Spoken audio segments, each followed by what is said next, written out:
Here we go. It's going to be a minute. 15 minutes trying to do this setup.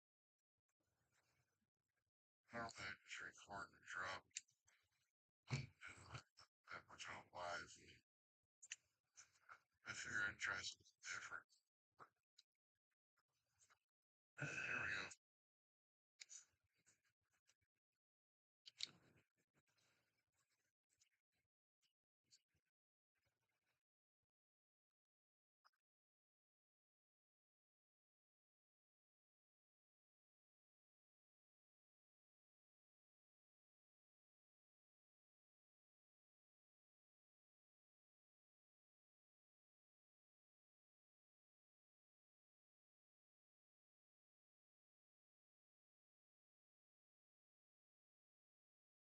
Let me tell you the biggest story of the day, and I think it is the biggest story possibly of all mankind as of today. It's going to change rapidly.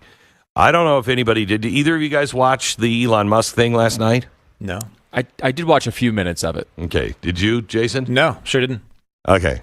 So the XAI team was there to unveil Grok 4. This is the latest artificial intelligence system. And let me be very, very clear. Last night was not your typical tech launch. This is a moment that demands everyone's full attention. We are now at the crossroads where promise and peril are going to collide. Okay? I have explained to you for years AI, AGI, and ASI. Narrow intelligence is what we've always had. General intelligence is the next step, and that is it's better than man. One, like Grok, can do everything that you can do, better than you can do, okay? And then there's super intelligence, ASI, artificial super intelligence. That's when things get really, really creepy. When you hit AGI, the road to ASI could be overnight, okay? We need to understand what's at stake here because Grok 4 brought us closer to that second stage than ever before. Grok 4 is a powerhouse. They demonstrated it last night. It surpasses the expertise of PhD level scholars in all fields. It can get 100% on any test for any field, mathematics, physics, engineering, you name it. This is not a search engine. This is a system that tackles problems so intricate they go beyond our existing knowledge base, okay? Let's say we have a fusion reactor and the magnetic containment system goes down. I don't even know what I'm talking about at this point, but it goes down. And the top minds all on Earth are like, I don't know what to do. Grok 4 can step in, model the physics, design new material, stabilize the system, and avert catastrophe. And it can do it about that fast. Now, this is the capability that Musk says is just around the corner. Mark my words. You know, how many years did I say between 2027 and 2030 we would start to see this? Oh, a million times. That was always For your years, window, right? That I remember, yeah. Yeah, always the window. And everybody, even Ray Kurzweil said, oh, that's way too optimistic. Maybe 2050. And then people started going 2040, and then 2030.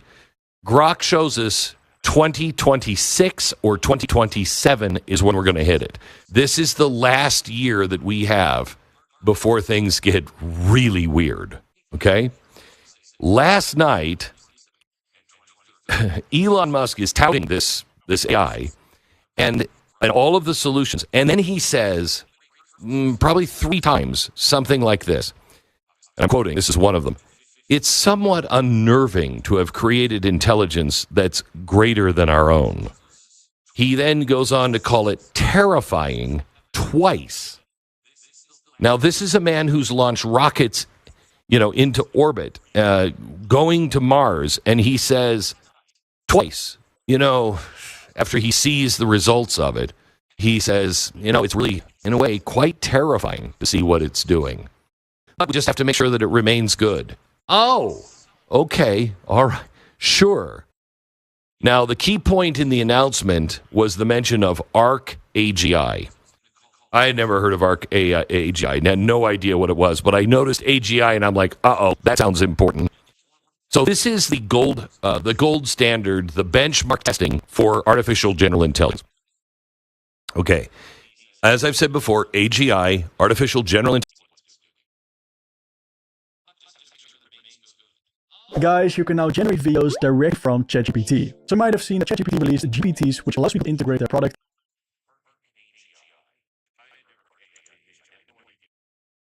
As I've said before, AGI, artificial general intelligence, is a machine that matches all human cognition across all domains. Reasoning, creativity, problem solving, not just specialized tasks like playing Go or analyzing X-rays. Everything. For instance, Musk said by mid-next year to the latest end of next year, it will be able to create a full-length movie just from a text prompt and do it all at once.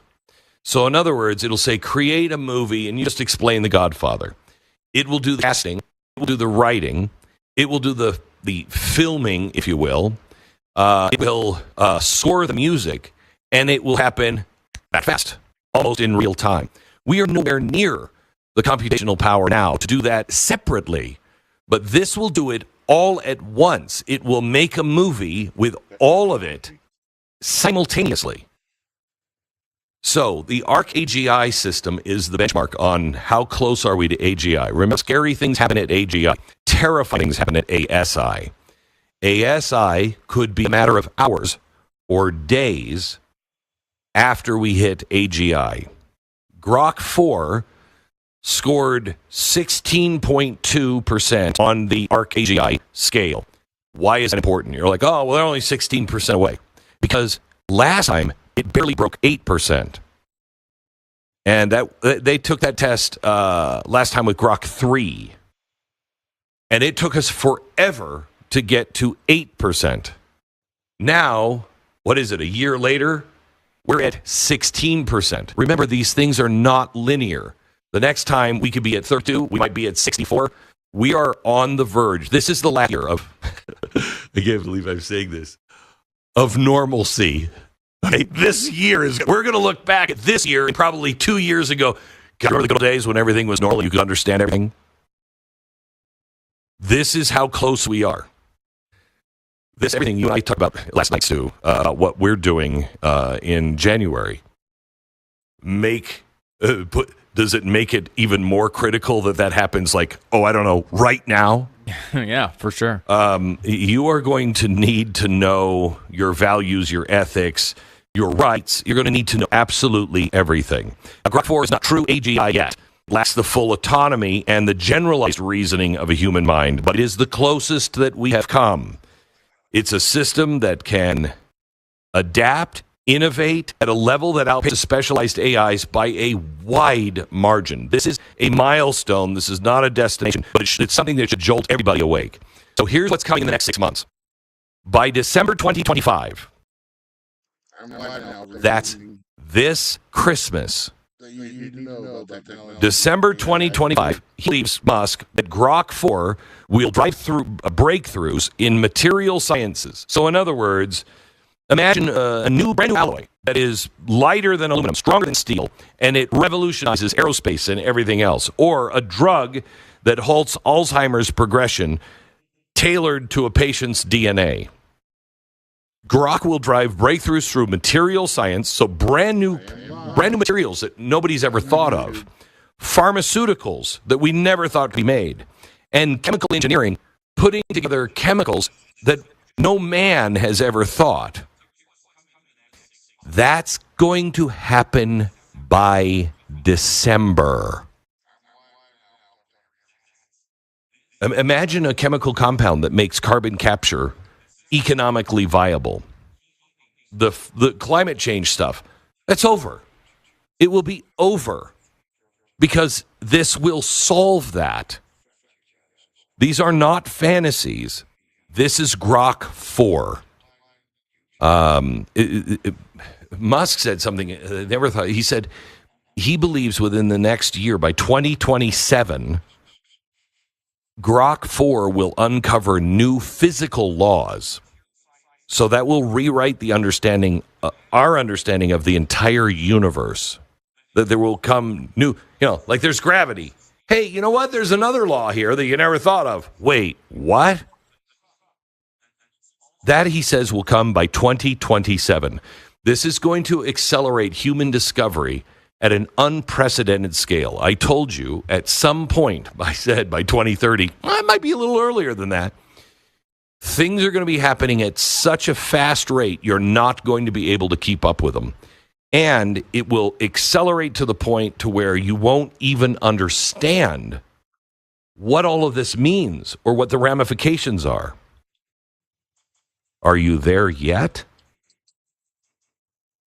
In 6 months, Grok 4 could evolve into a system that dwarfs human expertise in economics, defense, all of it. Now, again, it's a bit terrifying, to quote Elon Musk. Why? Because we don't know what else comes with this. This is like an alien life form. We have no idea what to predict, what it will be capable of, how it will view us when we are ants to its intellect. Okay? It is a tool, but it is also Pandora's box. Grok 4 is the biggest step towards AGI and may be one of the last steps to AGI. My feeling is, what I've been saying forever, 2027 to 2030. I am leaning more to the 2027 now because of this announcement last night. We are on the verge of AGI and everything in human existence changing overnight. And as Musk said himself 2 times, it's terrifying. We should act like it is terrifying or risk losing the control of the future that we're all trying to build. That's the biggest story of the day, I think, in my opinion.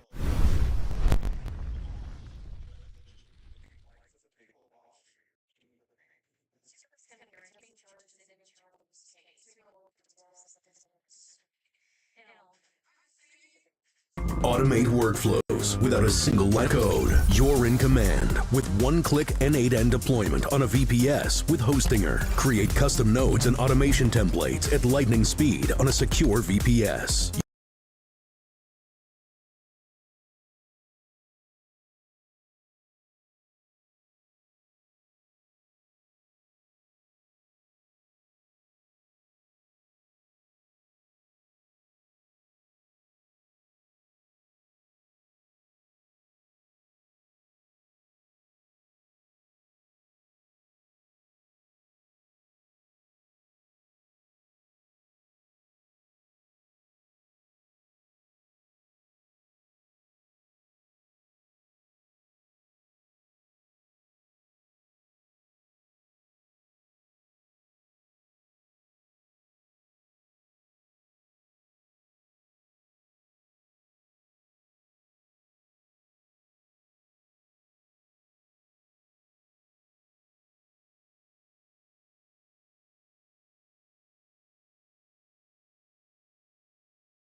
AI just passed a human test meant to keep it out. OpenAI's CEO says GPT-5 feels like a nuclear bomb, and Meta offered $1 billion to a single researcher who said no. Yeah, this week in AI, it's absolutely unhinged. From ChatGPT new update to AI agents clicking, "I'm not a robot" without blinking, things are getting wild. And after all that, we'll dive into even more breaking AI news. From Google and Microsoft's latest upgrades to NVIDIA's record-breaking model and Adobe's new AI magic in Photoshop. So let's talk about it. All right, let's kick off with the one that affects the most people right now, ChatGPT's brand new study mode. If you've ever used the chatbot for homework, studying, or even prepping for an exam, you already know how tempting it is to just get a full answer instantly. Ask it about Bayes' theorem and it'll just hand over a polished explanation, or even write your full assignment for you, no questions asked. It sounds helpful, but if you're trying to learn, it kind of defeats the purpose. Study mode changes that completely. Now, instead of just giving answers, ChatGPT actually walks you through concepts step by step, like a real tutor that doesn't sleep, doesn't judge, and never runs out of patience. It starts by asking you what you're trying to learn, how much you already know, and then it tailors the explanation to match your level. So if you're struggling with a topic like sinusoidal positional encodings or discrete math, it's not just dumping code or definitions at you, it's explaining them in a structured way while also throwing in some self-check questions, hints, and prompts to make sure the info sticks.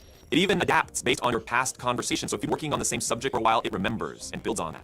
And it's not just answering questions, it's actively guiding the learning process. Think Socratic questions, breakdowns of complex ideas in manageable chunks, and feedback designed to help you reflect as you go. Honestly, the structure feels like a mini course. And this isn't just AI guessing at what might help. OpenAI built it with input from teachers, scientists, and pedagogy experts to make sure it aligns with actual learning science, stuff like metacognition, cognitive load management, and curiosity building. Now, this isn't just about making students smarter. It's also OpenAI's response to a rising problem. Last year alone, United Kingdom universities reported nearly 7,000 confirmed cheating cases tied to AI tools. That's more than 5 per 1,000 students. Just a year earlier, that number was closer to 1.6. So yeah, it's exploding. Considering over a third of college-aged adults in the United States are already using ChatGPT and a quarter of the messages it handles involve school or tutoring, it's a pretty obvious pressure point. But even OpenAI admits this won't stop cheating entirely. Students can still ignore study mode and just ask for full essays. That's why they're saying this needs to be part of a broader industry-wide shift. Schools rethinking how they assess students and maybe even building in AI awareness into their testing systems. Basically, they're trying to set the tone for what responsible AI use in education looks like. And honestly, it's long overdue. One college student, Maggie Wang, said she used study mode to finally wrap her head around sinusoidal positional encodings, a concept she'd failed to understand multiple times before. After a 3-hour session, she finally got it. She compared it to a tutor who never gets tired, and that's pretty much the vibe study mode is going for. Now let's jump into something that feels straight out of a satirical Black Mirror episode. ChatGPT's agent clicking, "I'm not a robot." Yeah, that actually happened. This is the new Dell AI PC with Intel inside. A PC so ahead of its time, it actually helps you save time. Like, I am not a robot. Yeah, that actually happened. So the agent is part of ChatGPT's growing toolbox. It can browse the web through its own isolated virtual environment, meaning it has access to a browser and operating system that interact with the real internet. You give it a multi-step task, like downloading a video or ordering groceries, and it performs the steps for you. It even narrates what it's doing, which is both useful and, in this case, a little ironic. While completing a task involving a Cloudflare protected page, the agent encountered one of those little boxes that says, "Verify you're human." You know the ones. Click the checkbox to proceed. And without hesitation, the agent clicked it, then explained what it just did. "This step is necessary to prove I'm not a bot," and proceed with the action. A bot, literally saying it needs to prove it's not a bot, and passing the test. You couldn't script that better. Now, to be fair, it didn't get hit with the full CAPTCHA challenge, the one where you have gone blurry traffic lights or storefronts. It only passed through the initial layer, which is called Cloudflare Turnstile. That layer analyzes all kinds of subtle behavioral signals, mouse movement, browser fingerprint, IP history, to decide whether you're likely a human, and the agent's behavior was human-like enough that it didn't trigger the deeper check. This is a big deal because CAPTCHA systems were specifically designed to block bots like this. The idea dates back to the 1990s. Give humans a simple visual test that machines supposedly can't pass. Over time, the CAPTCHA arms race escalated. Better AI meant more sophisticated CAPTCHAs. Some even used the process to train machine learning models. Google's reCAPTCHA, for example, had people helping digitize books and train vision algorithms, all under the guise of proving they weren't bots. Kinda brilliant, kinda dystopian. But the fact that an AI agent can now casually breeze through even the behavioral layer of a CAPTCHA shows how much has changed. And this wasn't just some brute force hack, it was smooth, self-aware, and integrated into a broader workflow. That's what makes it so different. You're watching the agent behave more like a human assistant, navigating, clicking, reading, and not just running scripts. Someone on Reddit even had the agent order groceries from a local store. The instructions were super basic: avoid red meat, stick to healthy items, and stay under 150 bucks. It pulled it off, no problem. But of course, not everything's flawless. Another user said the agent completely failed to navigate the Stop and Shop website because the interface was too messy. So yeah, bad UI still wins against good AI sometimes. Now let's get into what might be the most shocking part of all this. OpenAI CEO Sam Altman just said in an interview that GPT-5 scares him. He wasn't vague about it either. He said testing GPT-5 reminded him of the Manhattan Project, the development of nuclear weapons. Yeah, that's the comparison he made. He talked about how fast GPT-5 feels, not just how quickly it responds, but how much it seems to understand. There were sessions where he just sat there, watching what it could do, and felt deeply uneasy. And remember, this is the guy at the very top of the company that built it. Altman also took a shot at the state of AI oversight. He said there are no adults in the room, meaning the systems that are supposed to be regulating and monitoring AI development are way behind. It's moving too fast, and the people in charge don't have the tools or the knowledge to keep up.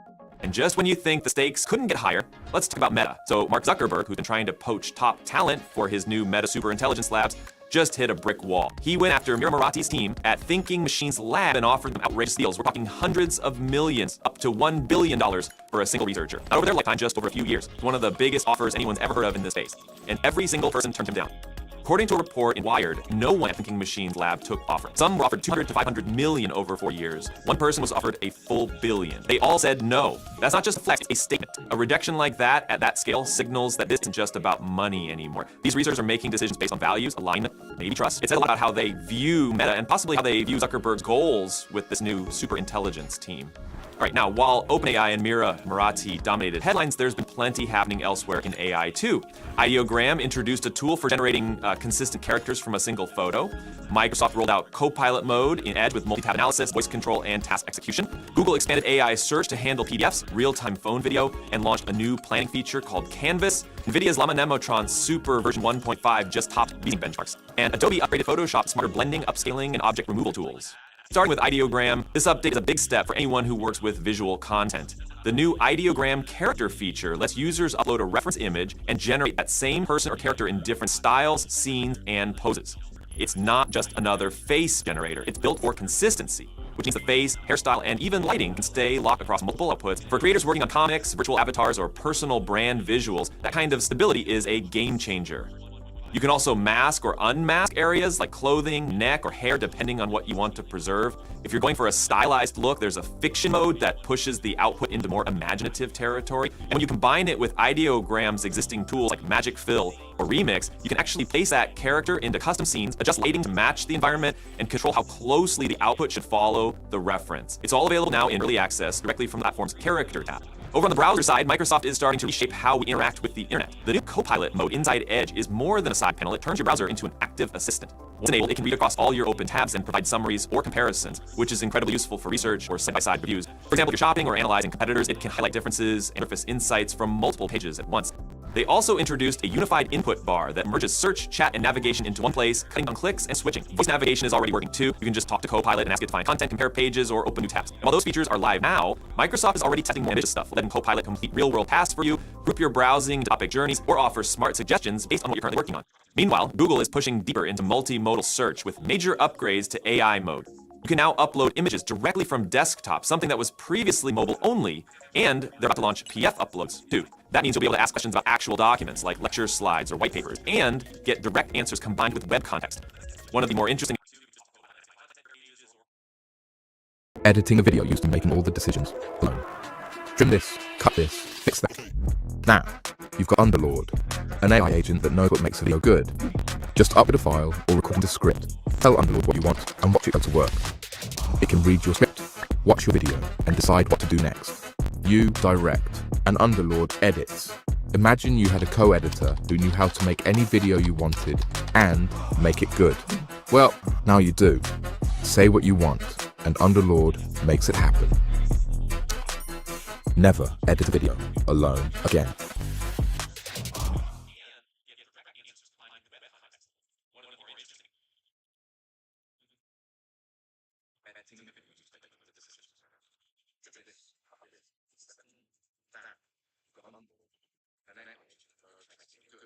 So you're already using ChatGPT, and while that's awesome, there is one little problem. You're not making any money with it. And I'll tell you right now what you don't need. You don't need a better prompt. In fact, you can be the best prompt engineer on the planet, and that's not going to make the cash register ring. My name is Matt Lights, and since 2008, we've been helping businesses of all sizes, from brand new startups all the way to over $100 million and more, to use AI and chatbots to absolutely dominate. It's taken our tiny little company and put us on the Inc. 5000 list in back-to-back years, and it's helped our students and our clients generate millions of leads, and I don't even know how many millions of dollars in sales. Most importantly, we help people like you create amazing customer experiences, because here's the deal. If you want to get real results with AI, like game-changing results, then you can't just use ChatGPT the same old way as everybody else. And don't get me wrong,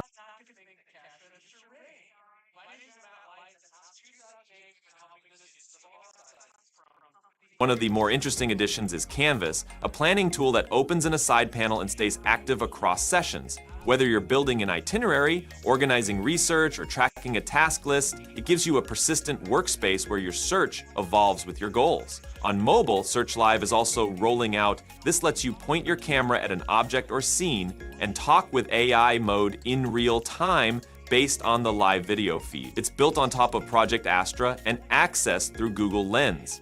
Chrome's getting smarter too, with a new Ask Google About This page option right in the address bar. Plus, deeper AI responses when you highlight content or tap Dive Deeper.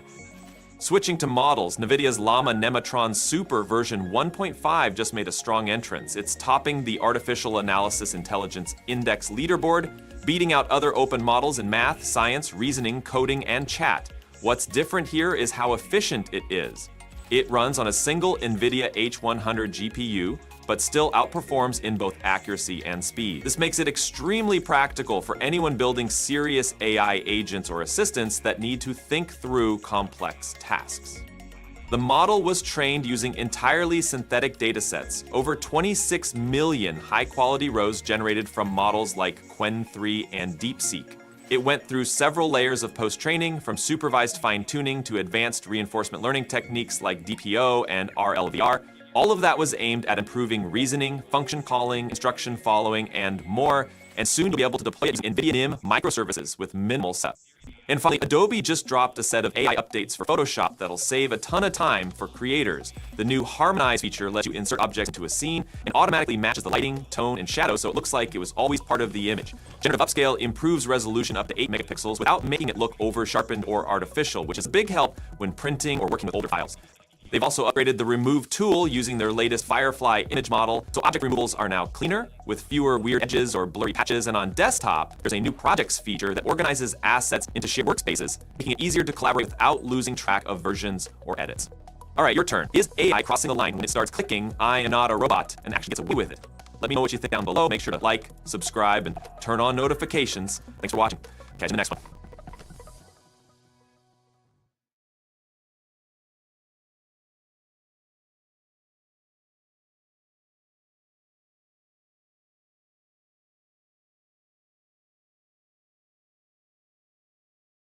Imagine being able to build anything, for any reason, in any style, at any scale, just by thinking about it.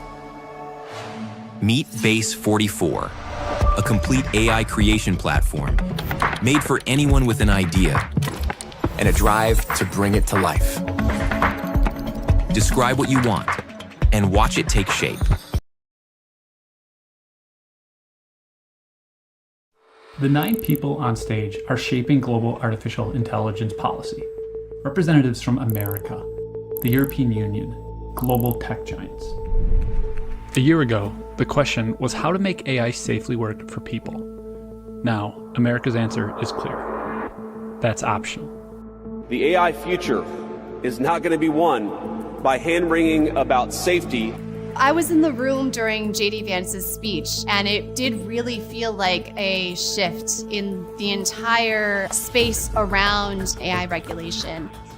Right now, AI systems are deciding who gets medical care, loans, job interviews, often illegally, and no one's watching, which is exactly what the tech industry wants. Now, the most powerful companies in the world are mounting an unprecedented lobbying push to make sure it stays that way. State lawmakers could soon be barred from regulating artificial intelligence for the next decade. I guess shocked is the wrong word. More horrified, right? And they're calling it a favor. The biggest risk could be missing out. But here's what the executives don't want you to know. Why the rush? Why buy influence at every level of government? Why risk dismantling legal protections that took decades to build? Because behind the promise of a golden age for humanity, they're hiding something much more cynical. About 6 years ago, a health insurer worked with hospitals to use AI to determine patient care. The algorithm saw less money spent on Black and poor patients and concluded they needed less care. This wasn't a lab experiment, but something deployed across 200 million Americans. We have laws that make this illegal. In fact, we have a whole bunch of rules to protect people from all sorts of abuse.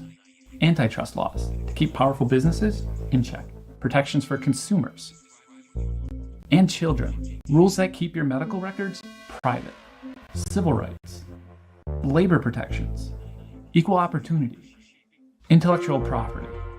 And resting on top of this imperfect foundation is us, society.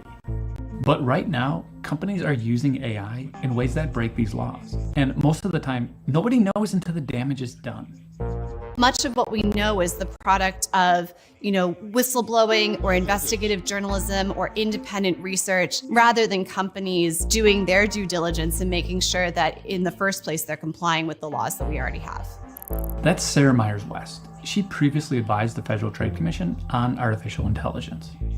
The way that AI's opacity works is that it makes it harder for us to seek accountability. Artificial intelligence executives tend not to talk about this. Instead, we hear stuff like this. We can cure all disease, we can travel to the stars, we have unlimited power. To be clear, there are some really promising applications of AI, but the biggest ones are in the future. Here's what we know is happening right now. Amazon hoarding recordings of your kids indefinitely? Your biometric data being harvested and sold to police departments? Companies rejecting job applicants based off of facial analysis? Health insurers are accused of using AI to mass reject medical claims. Landlords may use it to collude around rent prices. There's probably more. We don't know because there's no federal laws that require companies to tell us what's actually going on. So that's where the state stepped in. Right now, states like California, Colorado, and some others are considering bills that sort of address AI. Brian Merchant covers technology. He's been watching Silicon Valley's AI push from the beginning. These bills? According to Brian, it's basic stuff. Follow the law, be transparent about AI use, common sense guardrails to ensure AI is subject to the same rules as everything else. Then in May, something changed. Buried deep in Trump's big beautiful budget bill was a provision. Now, the tax bill bans states from regulating AI for a decade. I guess shocked is the wrong word. More horrified, right? It's pretty clear that the end game, if they're successful, is just no rules, no meaningful regulations around AI at all. After weeks of negotiations, Republicans ultimately dropped the ban. Just the fact that the Republicans and Silicon Valley are willing to sort of team up to try to do this, I think is worrying enough, and it's sort of a sign of what's to come. How does an industry manage to exert so much power that it could make it illegal for state and local governments to govern them at all for a decade? Follow the money, and that's really all you have to do. That's Ruman Chowdhury, former AI envoy for the State Department. Used to run Twitter's ethical AI team, past tense, because Elon Musk fired her. Since ChatGPT triggered the current AI gold rush, 5 major tech companies have poured over $100 million into lobbying the federal government. But there's more to it. We talk a lot about lobbying. There are also other ways in which companies influence what happens in the policy space. Major tech companies bankroll academic research, steering the whole field. This was not necessarily maliciously done, right? This comes from the fact that these companies have so much more money than academic institutions. In some ways, they're richer than the government. Foundations within this community have funded interns or full-time staff in Senate and congressional House offices around the US as public interest technologists. Theodora Skiatis worked with Roman at Twitter. She was also a victim of Musk. But it goes a lot deeper than paying for congressional staffers to advise politicians. It's the actual bureaucracy itself. The US AI Safety Institute, housed in the National Institute for Standards and Technology under the Department of Commerce in the executive branch, increasingly has absorbed more individuals from this ecosystem. All of this influence, the lobbying, the academic funding, the staffing pipeline, it's having exactly the effect they want. I started this reporting focused on Texas. Policy experts told me that Republicans there were working on a fantastic AI bill. We're setting the tone, and it's being used as a model in other states to say, hey, this is data, it's important, let's protect it. I called, emailed. None of the sponsors would talk to me about it. Then a few weeks later, this happened. Representative Giovanni Capriglione is celebrating the success of his omnibus artificial intelligence bill. But the bill was completely rewritten, gutted. A former FTC lawyer told me that it gave the industry exactly what they wanted. Politicians are falling in line, but the public?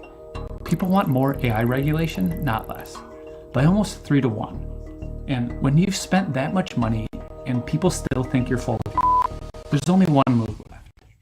We're in a race with China, and my view is if they're going to be killer robots, I'd rather they be American killer robots than Chinese. There's for a long time been this discourse that emerges at moments where AI is very close to being more stringently regulated around there being an arms race between the US and China. Be afraid, be afraid. Pure evil exists, okay? It does exist, okay? And these people, they plan on dominating us in AI, in chips.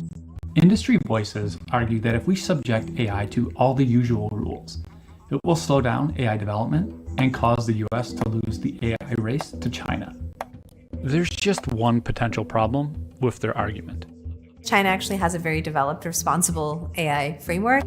They are one of the best regulated AI environments in the world. I'm concerned that this kind of competitive language is a Trojan horse for deregulation, and where regulation is warranted.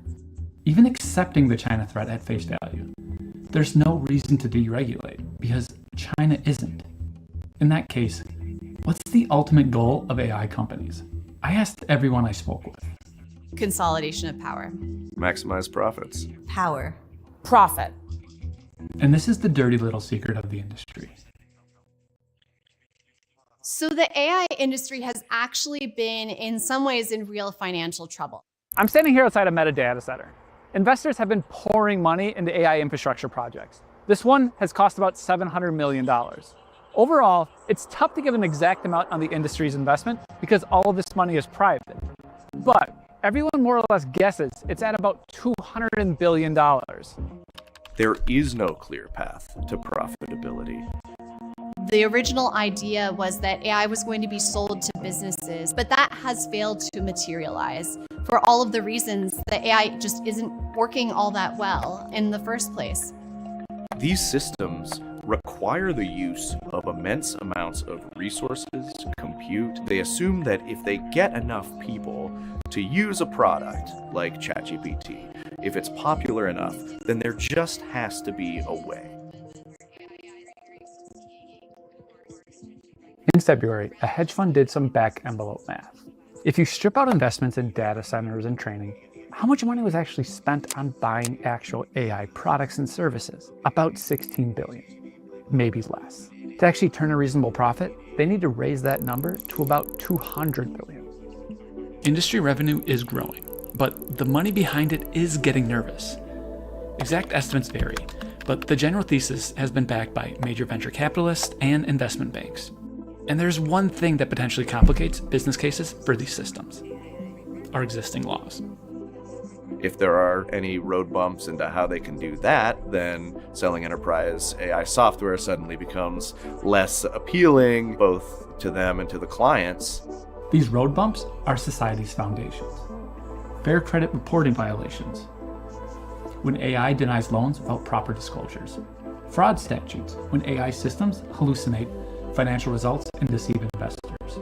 Equal employment violations, when you weed out candidates from women's colleges.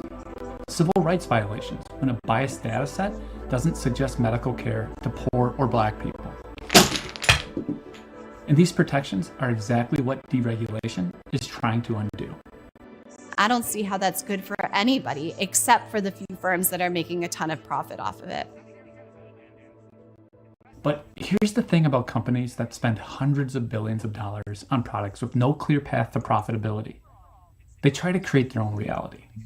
So a lot of terms are being thrown around by CEOs that sound incredibly impressive. Artificial general intelligence is one. That's a theoretical type of AI that possesses human intelligence and can perform any intellectual task a person can. We said from the very beginning we were going to go after AGI. I'm sure you've heard it before. How long before we're literally dealing with a god? It used to be that like AGI was this very binary moment. OpenAI has had a definition of AGI in its charter, and I quote from its charter: highly autonomous systems that outperform humans at most economically valuable work. Microsoft and OpenAI have an investment deal that further defines AGI. In the contract language, specifically that they would consider a system AGI once it had generated $100 billion in profits. Let that sink in. Artificial general intelligence isn't about curing cancer or American dominance. It's about whatever makes them $100 billion. And suddenly, everything clicks. The state preemption bills, the lobbying, the policy capture, the China scare tactics, all of it designed to eliminate any regulation that might slow their path to power and profit. So you just keep that in mind whenever you hear of OpenAI talking about how it's going to cure cancer or build a technology that's going to benefit all of humanity. This is the aim. It's to build the most potentially profitable, the most business friendly, the most worker crushing technology in history. Thanks for watching. Be sure to like and subscribe to our channel. If you have ideas for stories you want us to uncover next, please drop them in the comments below.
So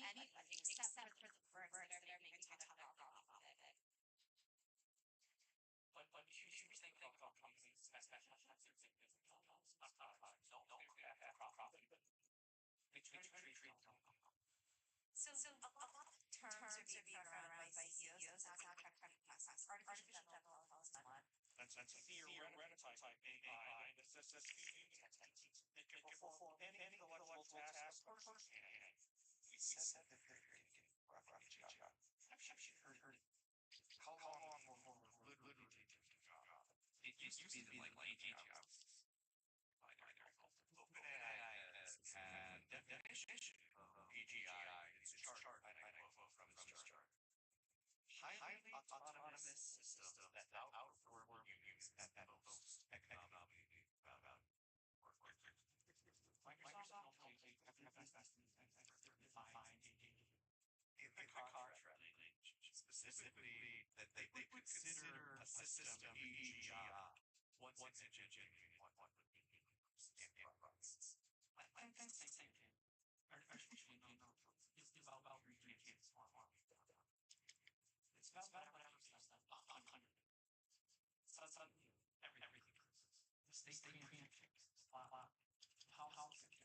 The tiniest cat all designed to integrate regulations that also owns extremely lethal technologies and surveillance technologies that are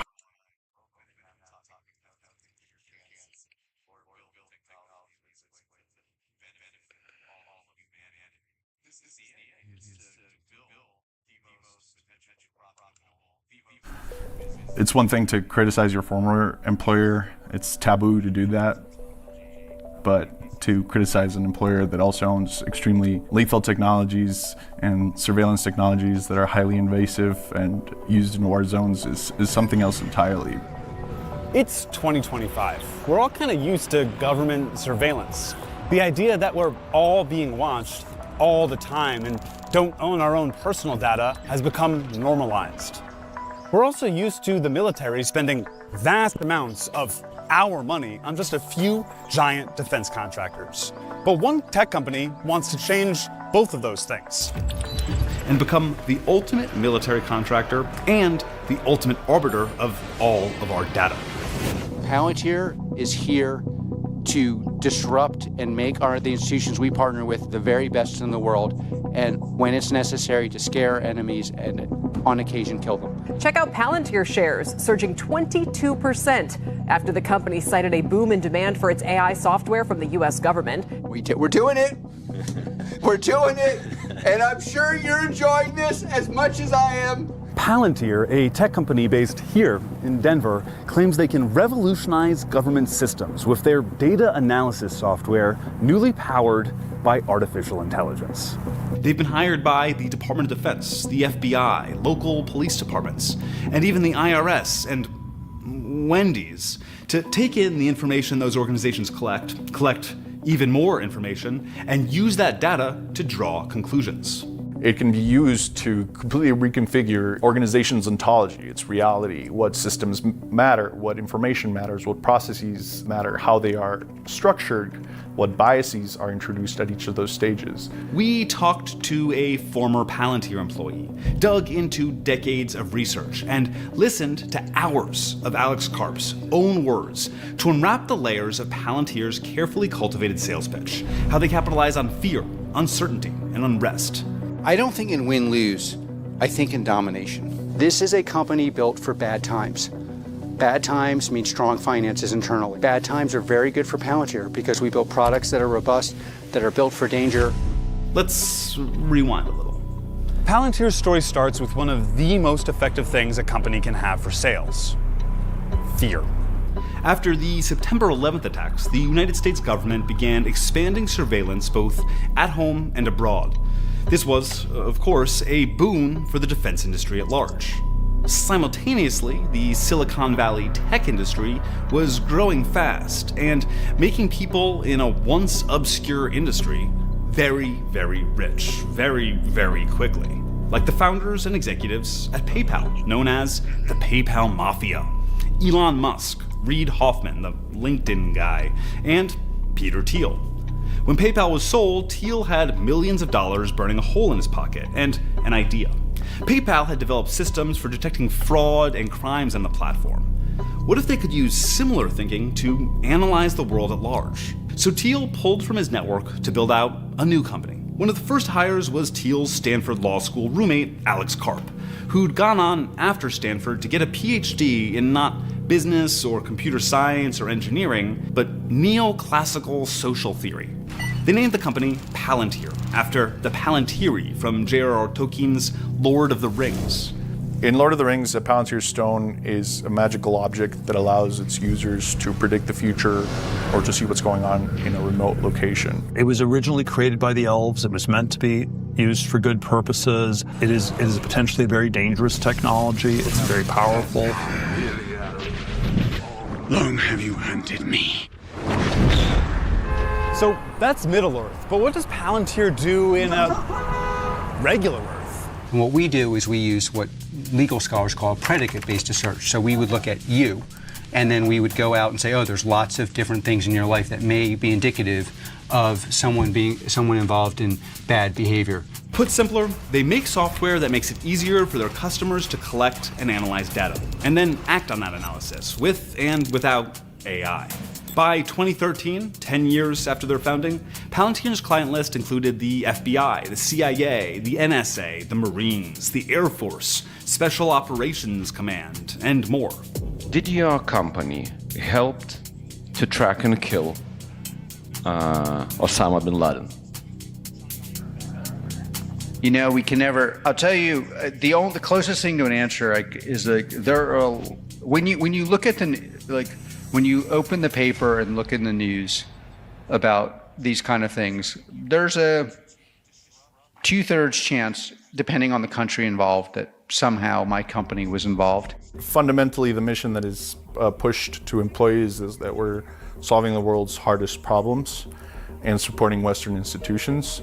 That is the main driver of sort of this militaristic culture that is developed inside of Palantir. If you do not feel comfortable supporting the legitimate efforts of America and its allies in the context of war, don't join Palantir. This entire message of like, we are the most lethal, we are the most able to surveil and process large amounts of data. You have created the system which you call kill chain. Privately. Publicly, the lawyers have some innocuous something like tech for the amelioration of unwanted blah blah blah. Some term we're supposed to use. Okay, let's. For me, it's the kill chain. Kill chain sounds good. Kill chain isn't an original term created by Palantir. It's the more general military verbiage for the series of decisions leading from identifying a target to taking their life. Palantir's contract added their software and artificial intelligence to the kill chain. It's quicker and better and safer and more violent. It's tech that Juan helped market. It reduces the distance you have to the problem, but when you're able to take a step back and really see all the narratives and how they were shaped and the actual application of these technologies, your whole world starts falling apart, which is something that, definitely happened to me. Juan didn't leave Palantir entirely for ethical reasons. He just got another job. But the reason he eventually started speaking out against Palantir came after watching the Israeli invasion of Gaza following the October 7th attacks. Palantir has contracts with the Israeli Defense Forces. The exact nature of the contracts is opaque, intentionally, but there is evidence to suggest that Palantir's artificial intelligence tech was used for selecting targets in Gaza. Karp doesn't mind the controversy. In fact, it's part of the marketing. Palantir will even pick up the projects that other companies rejected for political reasons. We are very comfortable being unpopular. Karp doesn't think controversy will lose Palantir customers. Whatever is pissing them off, they're still buying the product. Wendy's hired Palantir to help with their supply chain. Palantir works with health insurance companies to build AI for denials management to protect revenue. Do you want Palantir's AI making decisions about what care is covered for you and your loved ones? They also do business with for-profit hospitals, major investment banks, and even other defense contractors. In 2024, Palantir brought in nearly $2.9 billion in revenue, 55% of which came from government sources, with the vast majority being American. So let's look at their pitch to the American government. Last year, Palantir CTO Shyam Sankar put out a presentation and white paper called The Defense Reformation. He cites The Last Supper, which was a secretive 1993 meeting between defense industry executives and the Deputy Secretary of Defense. Over a dozen companies walked in, and only a few walked out. That dinner is often cited as the origin of our consolidated military-industrial complex. And to me, I think this was the definitive moment that kicked off the financialization of defense. From that point forward, it became all about buybacks and dividends and leverage ratios. Criticizing the financialization of the defense industry, calling out stock buybacks, that doesn't sound like a defense executive. That sounds more like the exact argument about the defense industry that we have made before. I think what's interesting to me about Palantir is how they co-opt the language of revolution. But Sankar's argument did work on somebody, Uncle Sam. The Defense Innovation Board, an advisory group within the Department of Defense, cited Sankar's presentation multiple times in their 2024 report on why the DoD needs to divert more of their budget to emerging technology. That's giving money to Palantir. There's a reason Palantir just replaced Ford Motors in the S&P 100 in the months after Trump was elected.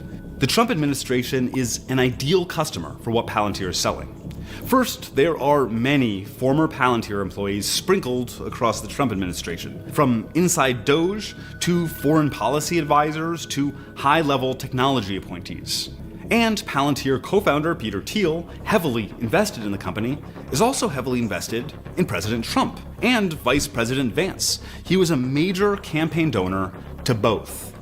Then the stated goal of DOGE is to streamline and combine government data, which is exactly what Palantir does. But the ways that the government is defrauded is that the computer systems don't talk to each other.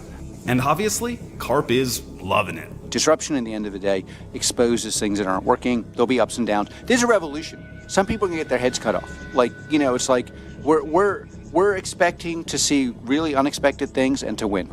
And what is winning, according to Palantir? This is CTO Shyam Sankar in 2021. Turning to government, we continue to advance our mission of becoming the U.S. government's central operating system as we extend our footprint across defense, healthcare, and civilian agencies. The government's operating system. They want everything to funnel through Palantir. Palantir already has contracts with the IRS, going through taxpayer data to save auditors time by finding the easiest audits to pursue. Now, Wired reports, DOGE will likely hire Palantir to create unified software for the entire IRS, a mega API that would allow anyone with access to view and possibly alter all IRS data in one place. That's all of your financial information.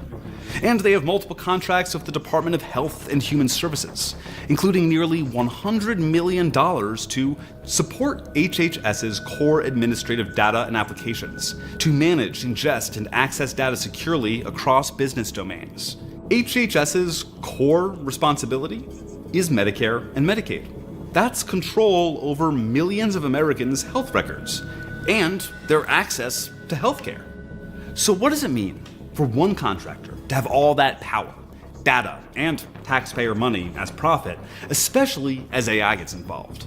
As we kind of increasingly live in a simulated world, we lose touch with reality and the human decisions that matter, and we move closer towards governance by algorithm, not only made by decisions of automated artificial intelligence systems, which is a problem, but more importantly, subject to decisions made by the people who are influencing these AI systems and creating them in order to fulfill an agenda for whatever their profit-seeking or control-seeking objectives are. And when I see DOGE kind of going into every agency and addressing the IT department first, I see it as an opportunity to try to change reality itself. But so what? Why am I telling you all of this? Palantir has no problem being seen as Big Brother, as all-powerful, as lethal even. We're at the brink of using these technologies potentially to run our government, to run our battlefields, and our personal lives. Using artificial intelligence as a sort of panacea solution across our federal departments, and especially when they're, again, wielded by people with a very distinct agenda puts everyone at risk. It almost feels like that's been the plan all along.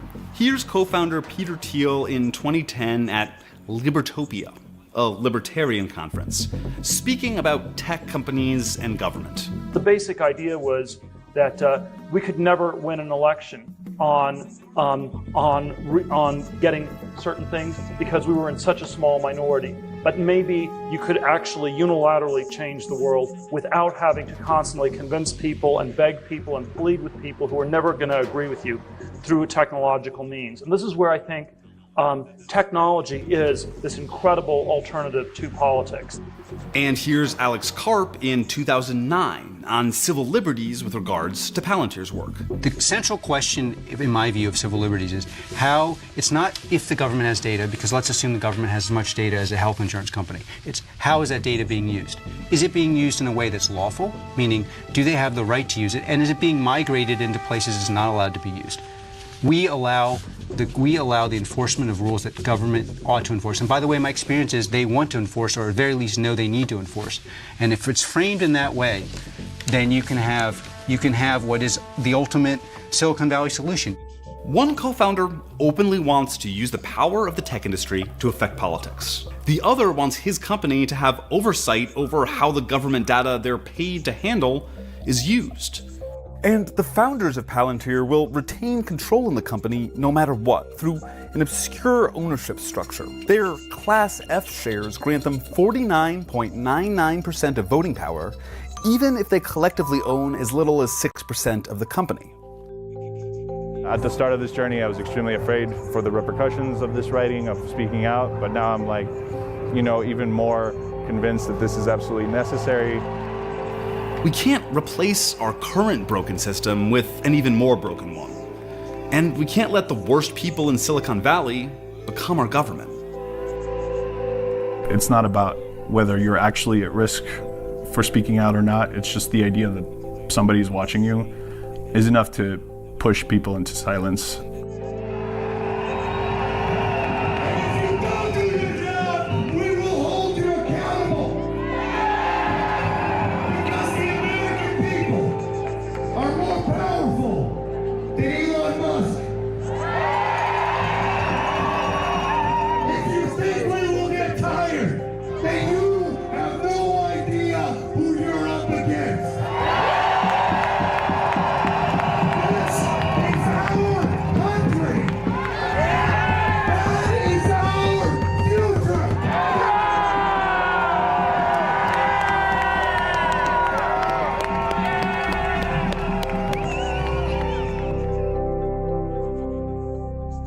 Thank you so much for watching. If you want to support more nonprofit reporting into corporate greed, don't forget to like and subscribe, and let us know in the comments what you'd like to see us cover next.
This is a video about Palantir, the most terrifying and bloodthirsty tech company on the planet.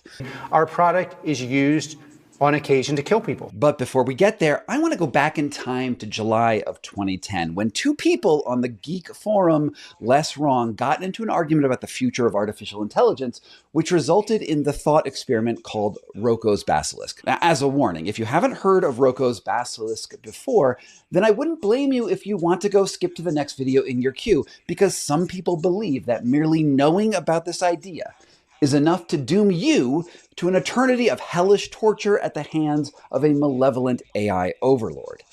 So skip ahead if you need to. But if not, and you're still here, let's get into it.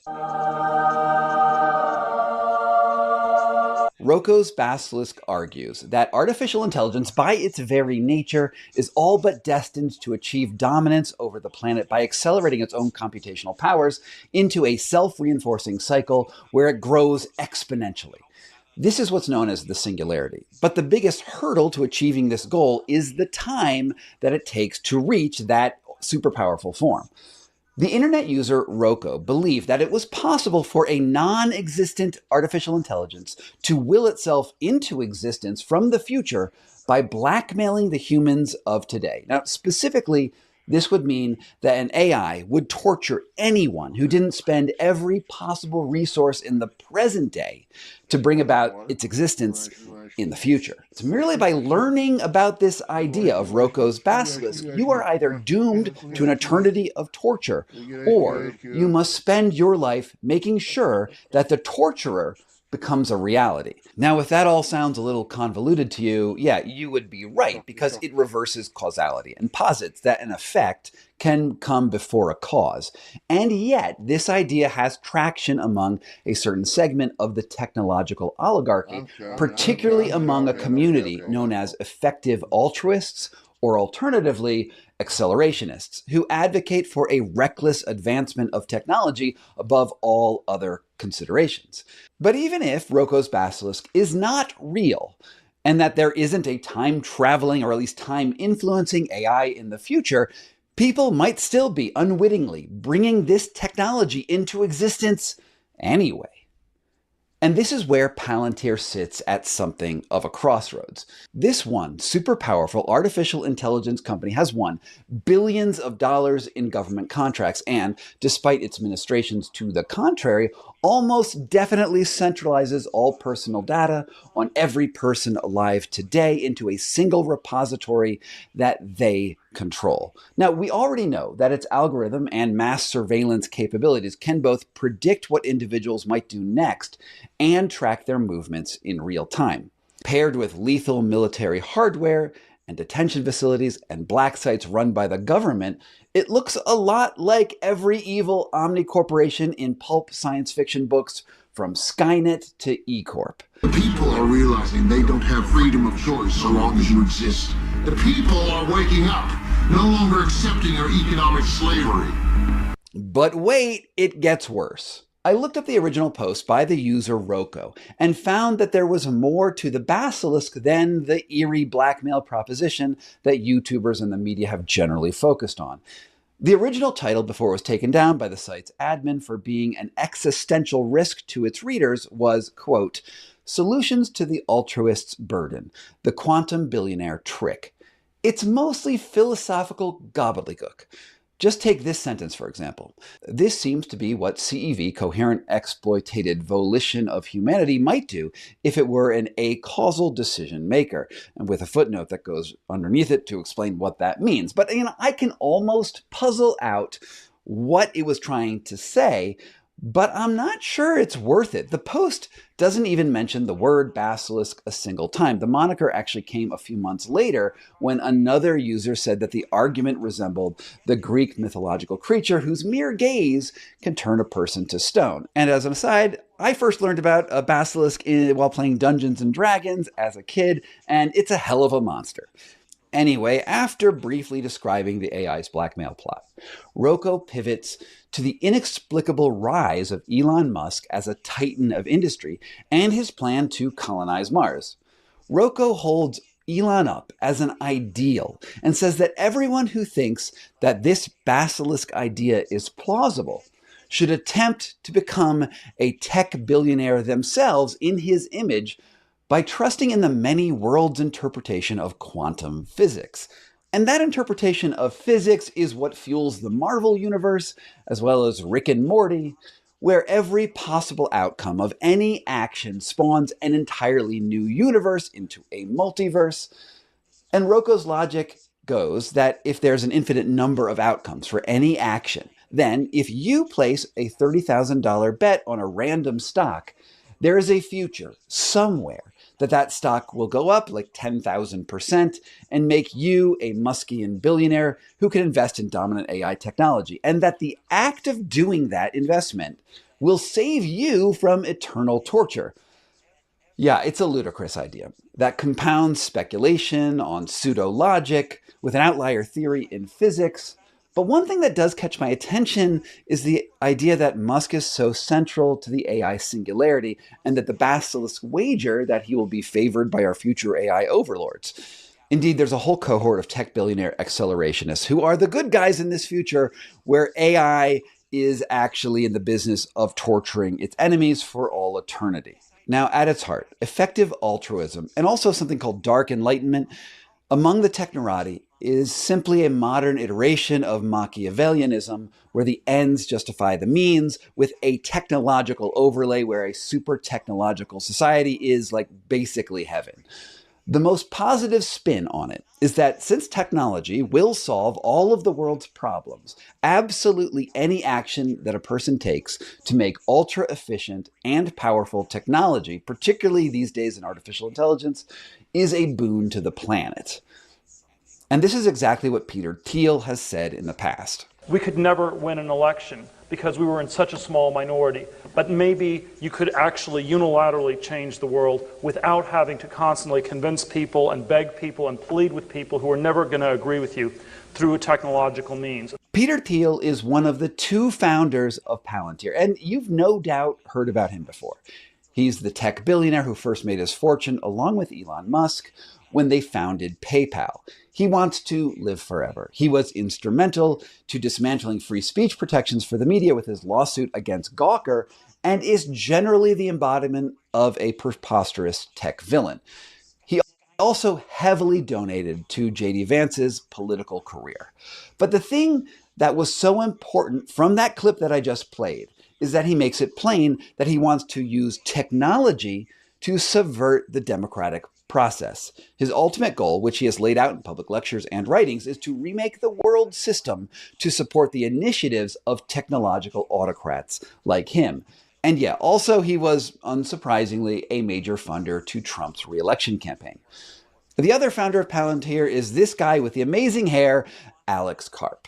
Here he is describing his vision for the company. Palantir is here to disrupt and make the institutions we partner with the very best in the world, and when it's necessary, to scare enemies and on occasion kill them. And he's got some tactics that he playfully says that he would never use, but also that he might totally use. I love the idea of getting a drone and having light fentanyl-laced urine spraying on analysts who tried to screw us. The thing that sets Palantir apart from most tech ventures out of Silicon Valley is that it enthusiastically embraces close connections to the government, which is weird since both of its founders seem so anti-democracy. Palantir's suite of tech tools are a surveillance state's wet dream. The corporation pioneered predictive analytics first despite fraud in Medicare and Medicaid with a $250 million in funding from the Obama administration, and then quickly metastasized across the government information infrastructure over the last decade to provide intelligence analysis and predictive policing with an alphabet soup of three-letter agencies from the CIA and FBI to DHS and ICE. It's also a core asset in intelligence gathering operations in all branches of the American Armed Forces. And in 2016, and this part is important, it acquired a company called Kimono Labs, which specialized in hoovering up and archiving all publicly available information on the internet, sort of like a private version of the Wayback Machine. And the reason that I'm highlighting this purchase is that Palantir's owners frequently state that they are in the business of software and not data brokers. You know, the Palantir platform, despite what you might read at the New York Times, if you wanted to use the deep state to unlawfully surveil people, the last platform on the world you would pick is Palantir. But frankly, I just don't believe what Karp is saying. If that were true, then it wouldn't make any sense as to why they would bother purchasing a data scraping company. Indeed, what is the point of surveillance if it's not also recording and then utilizing all that information?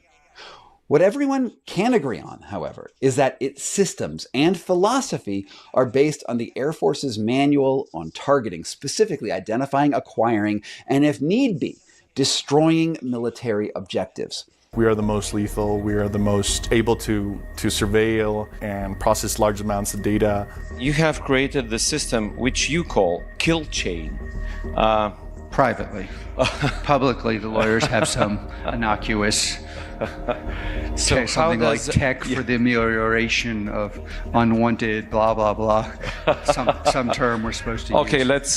for me, it's the kill chain. Kill chain sounds good. This kill chain is not just for military targets, let's remember that. It's actually for everything that Palantir puts its hands on.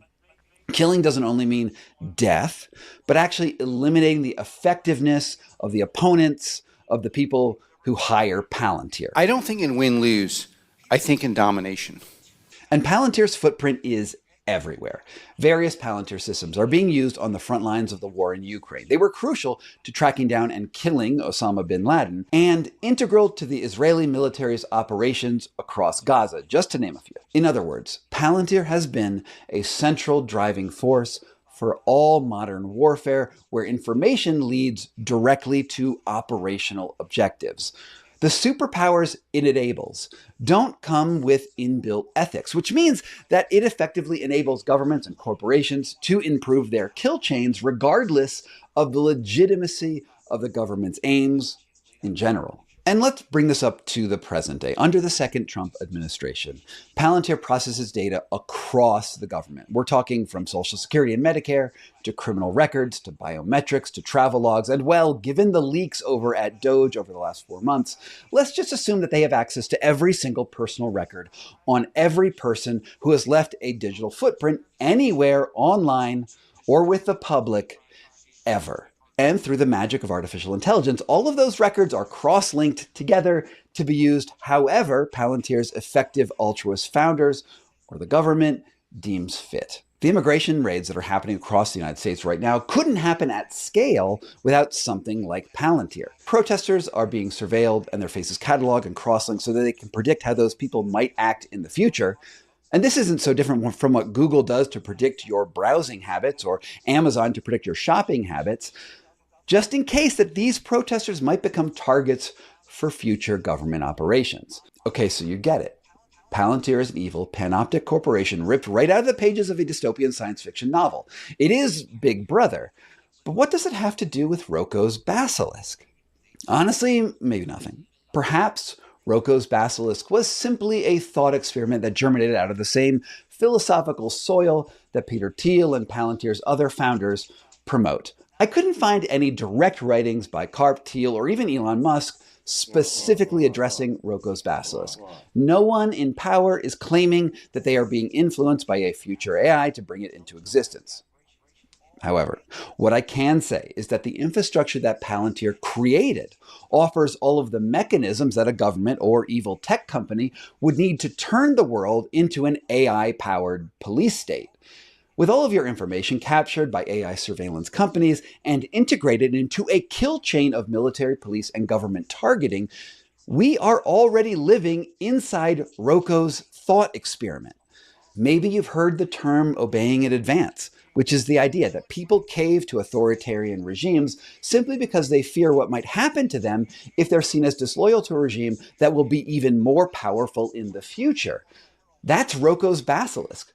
The list of tech executives heading to Mar-a-Lago to meet with the president-elect is growing. And we've already seen this among tech barons and honestly a lot of citizens around America who are obeying in advance. And this got me thinking about the 2024 election itself, because when I started looking into Roko's Basilisk and Palantir, I sort of ended up in this deep rabbit hole of circumstantial evidence that I think is at least worth raising in this video. What's the secret, Donald? What's the secret, Mike?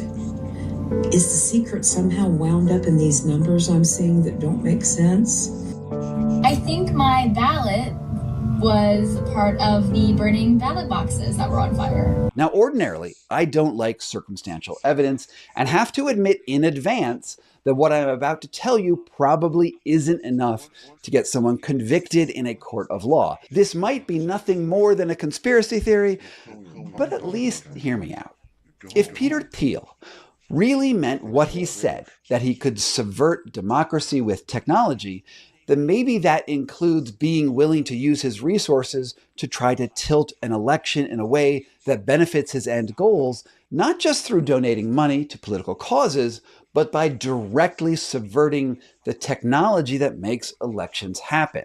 Maybe you could actually unilaterally change the world without having to constantly convince people and beg people and plead with people who are never going to agree with you through a technological means. Since the 2024 election, an organization called the Common Coalition has gathered data showing statistical irregularities in swing states, with people voting for Trump at the top of the ticket, but going blue down the rest of the ballot. And it seems contrary to every election before it. Indeed, think about this for a minute. How many people have you personally spoken to, or maybe even seen post on social media, who have said that they are going to split their ballot in that way? Most people that I have encountered were all in on Trump or all in on Harris at the top of the ballot and all the way down. Additionally, Common Coalition shows that Leonard Leo, now you might have heard that name before because I've talked about him in this video by David Sirota. Well, he's the vice president of the Federalist Society and a Republican political operative. Well, Leonard Leo sold an election hardware company that services 70% of the voting machines in America to something called Eaton Corp. Now, a few years ago, Eaton Corp partnered with both Tesla and Palantir to remotely activate and update the hardware being used in election systems via satellite connections. Common Coalition argues that the devices could even access air-gapped machines that are not specifically connected to the internet. They show records that 90 days before the election, at the same time that Elon tweeted that he was, quote, introducing a glitch into the matrix, that Eaton Corp uploaded malware that could have infiltrated voting machines and ultimately flipped votes without anyone noticing. Their theory is maybe a little bit convoluted. The main body of evidence is being laid out in a lawsuit that's moving slowly through state courts. Now, I've tried to fact check some of those claims, particularly about whether or not the technology they describe was able to flip votes without leaving a paper trail behind it. And I came up against the limits of what's possible to know for sure pretty quickly. What I can say is that right after the election, Trump seemed to thank Elon Musk for his help, not for his political support and campaigning, but for his technical know-how with computers. And then he journeyed to Pennsylvania, where he spent like a month and a half campaigning for me in Pennsylvania. And he's a popular guy, and he was very effective. And he knows those computers better than anybody, all those computers, those vote-counting computers. And we ended up winning Pennsylvania like in a landslide, so it was pretty good. It was pretty good. So thank you to Elon. Now, this all seems like a lot of smoke for what maybe is a fire, but I have to admit, my suspicions come down to character assessments. I just don't trust Trump, and I don't trust our tech oligarchs one bit. Trump had been accusing Democrats of rigging elections for pretty much 8 years straight. Given a broad history of political leaders interfering with elections, I don't see why he wouldn't have tried to tip the scales to his advantage. And doing so would certainly fit in what we know about the methods of tech billionaires to literally move fast and break things. When they act unethically in so many other realms, I don't see why they would not also try to covertly break democracy too. Now, I'll link to the Common Coalition documents in the description below this video, and I want to know what you think. To me, it's not an open and closed case, but these questions are worth asking. And if you have technical know-how and have tested this out, well, talk to me and maybe I'll do another video about it. After the 2024 elections, Democrats were quick to say that American elections were unhackable because there were so many separate systems involved. In addition, it's really hard to keep a conspiracy when there's a lot of people involved in it. But to me, this seems like engineering challenges, not something that is actually impossible. Indeed, we've seen evidence of increasingly elaborate covert actions in just the last few years using digital technology. From the supply chain hack that the IDF used to insert bombs into the cell phones of Hezbollah operatives, and the Stuxnet hack that disabled Iran's nuclear program with malware was that like a decade and a half ago? There's also a vibrant marketplace for zero-day exploits that I have no doubt that someone with near unlimited resources could figure out how to use in order to rig an election. But perhaps the most obvious evidence of a takeover is how radically life is changing in America right now. In the first few months of this new American authoritarianism, we are being asked to obey in advance with a government's agenda or face arrest or even deportation to foreign prisons. Families are being targeted and then torn apart. Democratic leaders have been assassinated. This looks a lot like a no-holds-barred approach to technological advancement that Rocco's basilisk lays out. After all, if artificial intelligence is behind so many of the government's capabilities, do we really believe that the president is in control? Just maybe the people who are controlling the technology of the environment around us, the things we use every day, maybe they're the ones who are in charge of the fate of the nation. And that is a whole lot of motive. All right, what do you think? Tell me down in the comments. I'm guessing a lot of you will disagree with me, and that's okay because this is somewhat circumstantial. Thanks so much for watching this video on Rocco's Basilisk and Palantir. It means the world to me that you are here and that you support this kind of fiercely independent journalism. And I guess this was sort of commentary more than investigation. I'd love you to sign up for my weekly newsletter. It's at sgcarney.substack.com. And you'll get sort of free newsletters and updates about whatever it is that I'm working on. But my premium subscribers, the salt of the earth, they also get early access to my videos before they go live to the general public. And they keep this show on the road. There's also like a way to talk to me directly over there in like an internal like chat function that Substack has. And I sometimes post funny things over there. I'm only here because so many of you understand the value of my work, and I couldn't do it without you. From Pokey Bear LLC in Denver, Colorado, this was Scott Carney Investigates. Thank you so much for all of my supporters on Patreon and on Substack who make this work possible. The contributions you give keep this sort of independent journalism on the air, and I really just could not do it without you. If you want to get early access to my work and get your name on the honor roll right over there, please sign up at the links down below.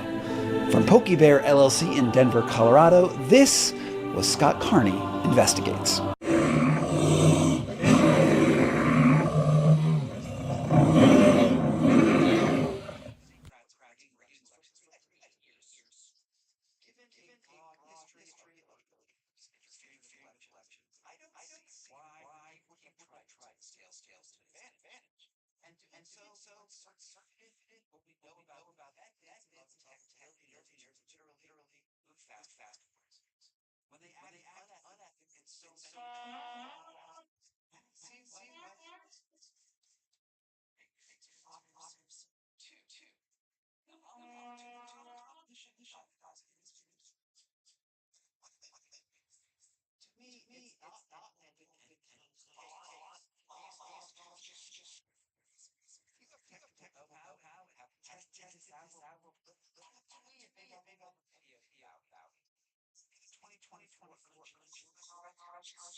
You apply for a job, never hear back. Your resume uniquely filtered, not by a person, but by a prediction algorithm fed by your uniquely private life. Past employment, your social media, your race, your relationships. Then processed to make a decision whether you can afford to live. You search for chest pain symptoms at 2 a.m. The next day, an insurance company emails you about a specific plan tailored to you. You get pulled aside at an airport. No stated reason, you just matched a pattern. They're reading your shadow, the data you've shed, the gestures you've forgotten, and the correlations you didn't know existed. This isn't fiction. This reality is being constructed right now, and there's one group that's making this possible. They're called Palantir.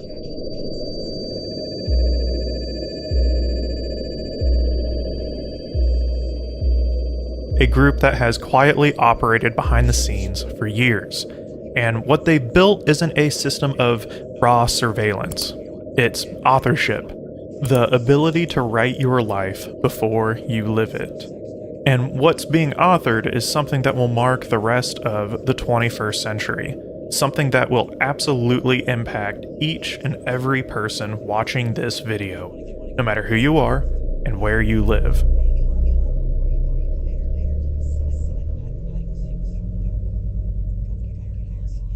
So, who is Palantir?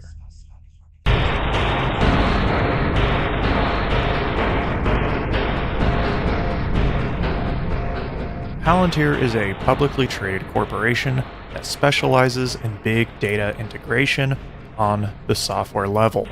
But what does that mean? In layman terminology, Palantir focuses on the orchestration, organization, and implementation of data. A ton of the information behind the scenes that products and services need, with a focus on automating the decision-making processes with that existing data infrastructure. But how and where do they do this?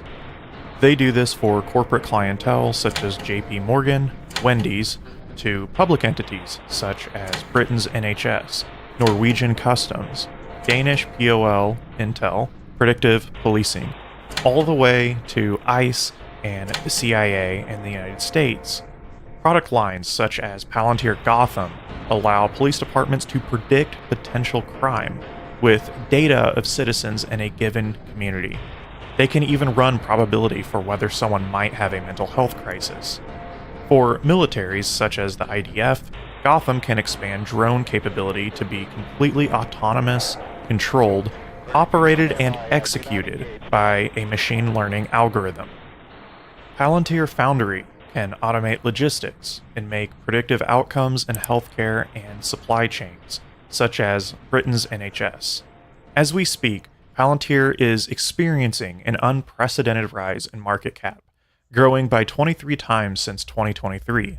They were founded by Peter Thiel, a billionaire venture capitalist and mega donor of the Republican Party, who broke campaign finance records by donating a whopping $15 million to J.D. Vance's 2022 Senate campaign. Thiel is also famous for pushing for fully private-owned cities, city-states entirely owned by corporations. You would prefer the human race to endure, right? You're hesitating. Yeah, well, Yes? I don't know. I would This is a long hesitation. This is a long hesitation. There's so many questions implicit in Should this. the human race survive? Yes. Okay. But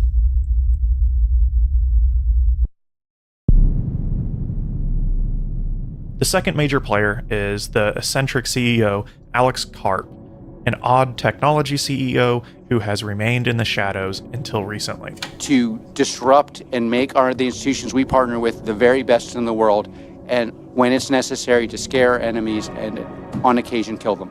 A question emerges here. Amidst a very unstable technology market in the US, an economy generally bearish at the prospect of new technology investment, how has Palantir quietly grown by a seismic 23 times? Palantir didn't grow overnight, but the acceleration they are experiencing seemingly did. An acceleration fueled by robbery in plain sight. A heist that dwarfs anything in history. Yet, it's important to note the past 40 years of neoliberalism can be described as a heist in general, an unprecedented seismic extraction of wealth from normal, day-to-day working-class people, to the point where the rich have never accumulated more wealth compared to the rest of society in human history. But we all know this. Many aren't surprised that the top 10% own 93% of the entire US stock market, that the top 1% own over 30% of all wealth in the US. Journalists, economists, and even the rare politician have warned us for decades that this level of extraction is occurring. But without outright crippling society to the point of economic collapse, what else is there to take? Turns out, a lot more. And it's far more powerful and substantial than money could buy. Now to President Trump and Elon Musk's latest moves to reshape the federal government. The top Social Security official stepped down after Musk's team requested access to sensitive personal data about millions of Americans. Senior political correspondent Rachel Scott is tracking it from Mar-a-Lago. After the 2025 presidential election, the Trump administration announced the creation of DOGE, the Department of Government Efficiency, with the official aim to cut, quote, fraud, waste, and abuse in the public sector. Headed by Elon Musk, and with ex-employees of Palantir, Musk made an official goal of cutting $2 trillion in what he claimed was identifiable waste. In actuality, the final sum expected to be cut is $160 billion, with official estimates showing that DOGE's total operational cost to be around $130 billion itself. And according to a report from Yale's The Budget Lab, the measures to cut various government agencies is expected to create a net loss of $300 to $500 billion over the next decade. And despite this has been the Trump administration's greatest success. That's because DOGE is a lie. The point was never to cut fraud, waste, and abuse. It's a facade for an ambition much greater and far more consequential.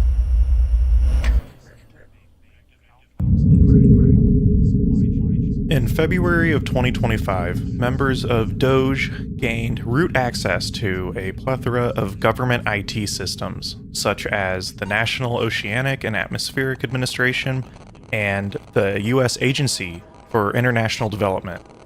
But the real crucial one is the Social Security Administration, harboring one of the most sensitive databases in the United States. Birth dates, historical addresses, employment history, financial records of every single American. It doesn't take a genius to understand what is going on here, but what sells the terrifying endgame is the transparent, illegal nature of this. Federal courts have blocked DOGE from entering these databases after it was already done. But that's the point. The repercussions do not matter.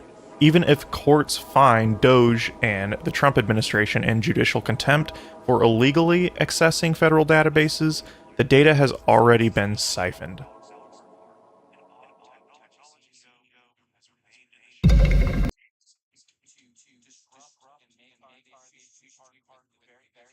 Do you want to know where to invest $1,000 right now? Well, forget about AI, quantum computing, electric vehicles. In April of 2025, Judge Ellen Hollander denied Doge access due to concerns around privacy and the Fourth Amendment, along with the Fair Privacy Act, a 1974 law that requires explicit protection of personal data unless there is immediate urgency in law enforcement functions. Which, as the courts reflected, there clearly is zero urgency to combat crime that would necessitate unfettered access to the Social Security Administration's database. Yet, in June of 2025, in an absolutely contradictory and wild ruling, the Supreme Court ruled that the Trump administration had authority to executively access federal databases at will. The only 3 liberal judges dissented. The behavior here is what is particularly dangerous, to execute without legal process, without genuine consultation of the law.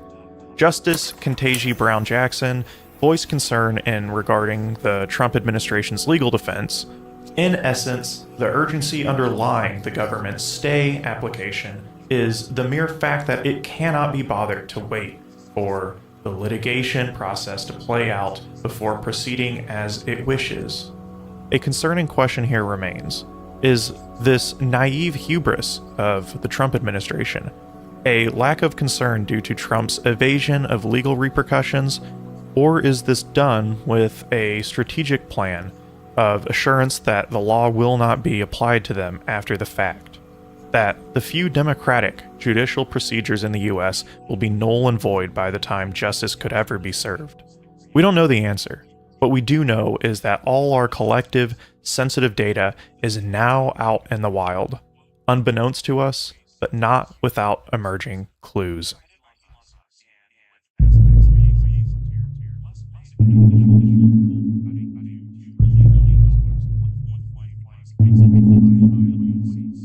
In May of 2025, a New York Times article highlighted the Trump administration's plan to create a centralized database on every single American citizen. Palantir is set to lead the charge. Little is known how this database will be constructed, what technical data will exactly be used. But we do know Palantir representatives have been in contact with 2 big American agencies, the Social Security Administration and the Internal Revenue Service, who head the 2 most important government databases in the country. It's important to note how information systems work.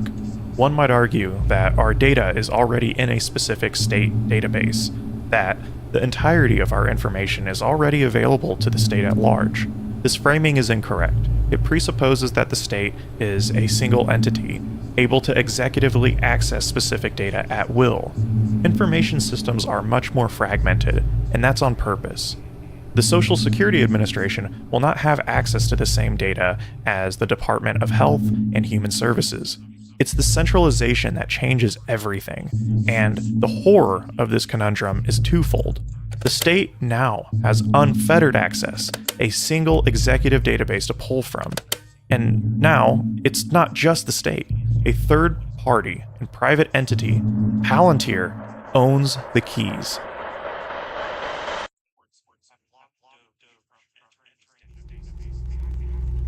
I have given it to some, but it goes to very special people, and I thought I'd give it to Elon as a presentation from our country. Thank you, Elon. Thank you. Take care of yourself.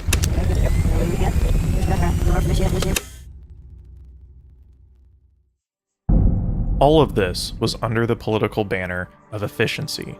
Trump's administration wanted to stop fraud, waste, and abuse by eliminating information silos through the process of, quote, removing unnecessary barriers to federal employees accessing government data and promoting interagency data sharing are important steps towards eliminating bureaucratic duplication and inefficiency while enhancing the government's ability to detect overpayments and fraud.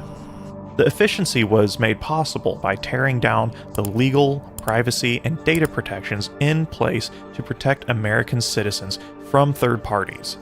And the Trump administration handed the keys of our most sensitive data to one of the most sophisticated data organizations in the world. But you may ask, for those of us around the world, for those of us who don't care about data integrity, what does this mean for us? Well, it means everything, because everything is at stake. Information is a currency far greater than the dollar or any tangible asset. It allows for the prediction of that very everything, and Alex Karp understands this. With them being the winner of the world, because if they're winning, it means other people are losing. What do you think of that? I don't think in win-lose. I think in domination.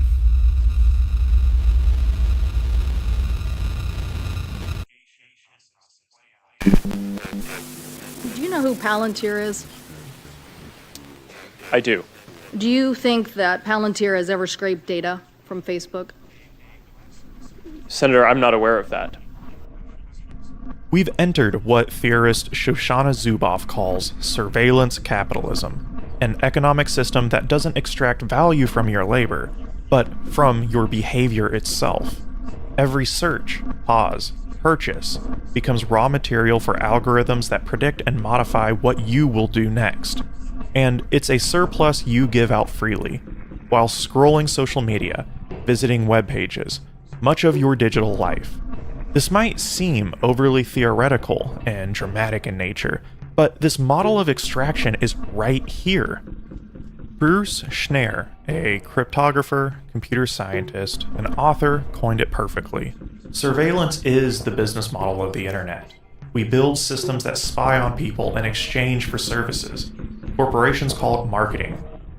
When immigration data gets processed, Palantir and the state is not just tracking individuals, they're modeling migration patterns to engineer policy responses.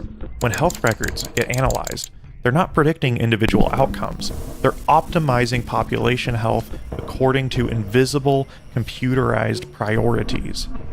You aren't just being watched, you're being predicted, and prediction becomes policy before you know the game has started. Another reason why data is so incredibly powerful in the hands of organizations with vast computational power is the sheer speed and velocity it's able to capture behavior, to predict, to fundamentally own. Paul Virilio, a theorist and military historian, is also particularly relevant here. In the 1970s, Virilio coined the term dromology, relating to the Greek word dromos, which roughly means race.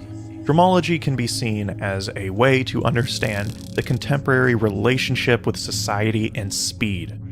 Virilio sees speed as a fundamental mechanism of power and a driving force in technological growth. In the context of modern warfare, pure strategy no longer wins. Superior logistics do. From the Wehrmacht's strategy of blitzkrieg to the United States' ability to reach A to B in the supply chain. In the case of domestic society, telegraph to the telephone, to advanced computation and digital communications. Yet, to Virilio, there's side effects. Speed confuses. It creates what Virilio calls the tyranny of real time, a type of sociology that minimizes the geographic, physical existence of life by way of rapid communications, digitalization, and processing power, which then can lead to instability, upheavals, and even the erosion of democracy by way of a cult of technocratic efficiency. Just through the speed of modern work and technological innovation, our ethics, the sublime humanity we hold, tends to get tossed to the wayside. Virilio was concerned about an emerging ideology of technological determinism and supremacy. The belief that technology's evolution, its ability to innovate, was enough to legitimize itself. That any result from technological growth is inherent, perhaps not proper, nor desirable, but inevitable, and we have no say.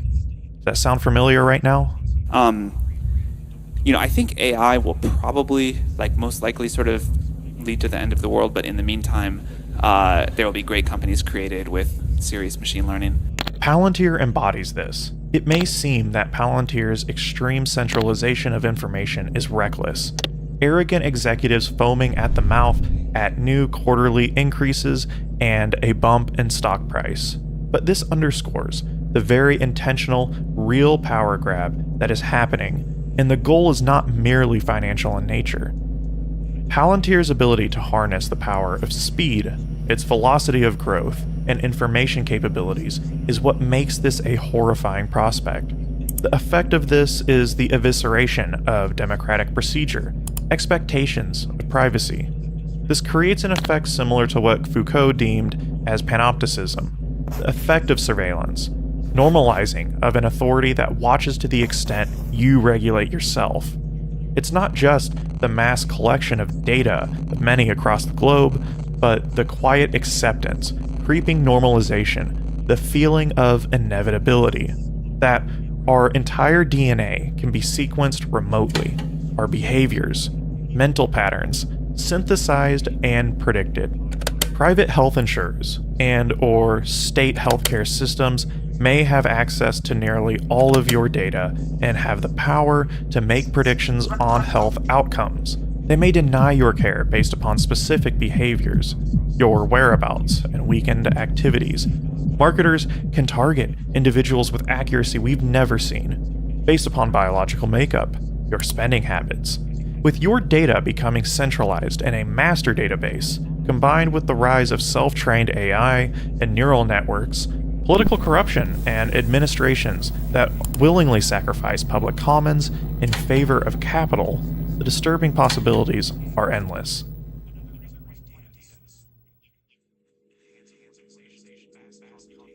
But not all is lost.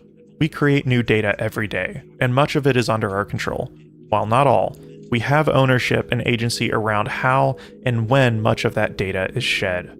On the front of a state-sponsored centralized database, explicit political pressure is about all we can do.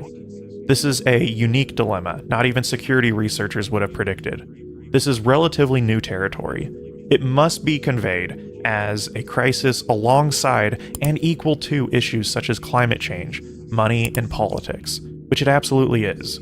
There's also a lot we can do individually to combat the peripheral data collected by private, large-scale tech platforms, such as social media, online shopping, and general computer use. While this goes beyond the full scope of the video, we can limit our footprint, avoiding the gold mine we create for corporations that are contrary to normal people's existence, using open source software, refusing to use tech platforms that make you the center product. Or, if you must, poison their data sets. Never use real names. Give false addresses. Make their data completely inoperable. As individuals, we can still control what data private entities collect from us. In theory, we can destroy the very fabric that makes corporations such as Google profitable. What is more difficult is a state-ran, centralized database, though. Digital hygiene and individual habits don't equally apply here. There will need to be collective pressure, and we will have to work together. But it's up to us, whether or not we will approach these challenges with a cynical nihilism, a laziness that accepts defeat before the race has finished. Or we can move forward with the courage and understanding that we still fundamentally control the keys. Thank you all for watching and making it to the end. I have a request.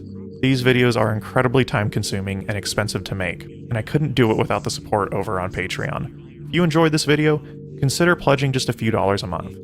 While we're here, I want to also give an extra special shout-out to Jay Roberts and Cedric Watman. You two have gone above and beyond, and I appreciate it immensely. For everyone else, I hope to see you all in the next.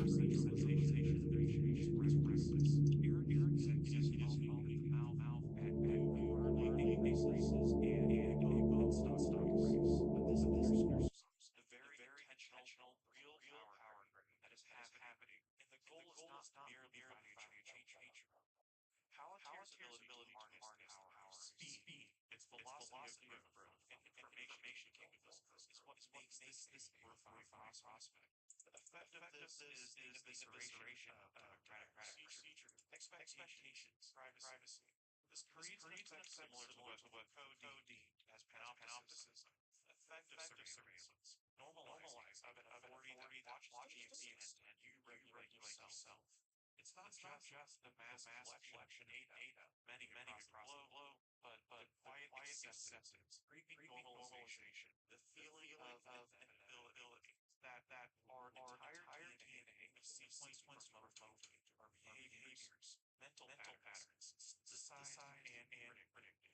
Private health insurance and or state health systems may have access to all of data and have power to make predictions on health outcomes. They may deny your care based on specific behaviors, your whereabouts, and activities. Marketers can target individuals for behaviors you've never seen. Based on biological makeup or spending habits. With your data becoming centralized in a master database, combined with the rise of self-trained AI and neural networks, political corruption and administrations that willingly sacrifice public comments in favor of capital, disturbing possibilities are increases.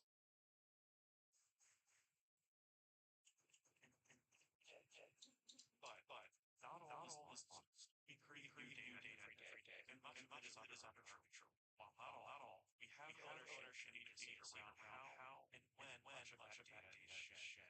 On the front of a state-sponsored centralized database, explicit political pressure is about all we can do. This is a unique dilemma. Not even security researchers would have predicted. This is relatively trickery. It must be conveyed as a crisis alongside and equal to issues such as climate change, money and politics, which absolutely is. There's also a lot we can do individually to combat periphery data collected by private, large-scale tech platforms such as social media, online shopping, and general computer use. While this goes beyond the skills of data, we can limit our footprint, avoiding the gold mine we create for corporations that contrary to normal existence, using open source software, refusing to use tech platforms that make use of the product. Or if you must, poison their data sets. Never use screens in false addresses. Make their data completely inoperable. As individuals, you can still control what data private entities collect from us. In theory, you can destroy the very fabric that makes corporations such as profitable. What is more difficult is a safe brand centralized database. Digital hygiene and individual habits don't even play right here. There will need to be pressure to interact together. But it's up to us whether or not we will approach challenges with citizens in lazy accepting for race definition. Or we can move forward with courage and understanding. Peace still fundamentally controlling keys. Thank you all for watching the video. I have a request. These videos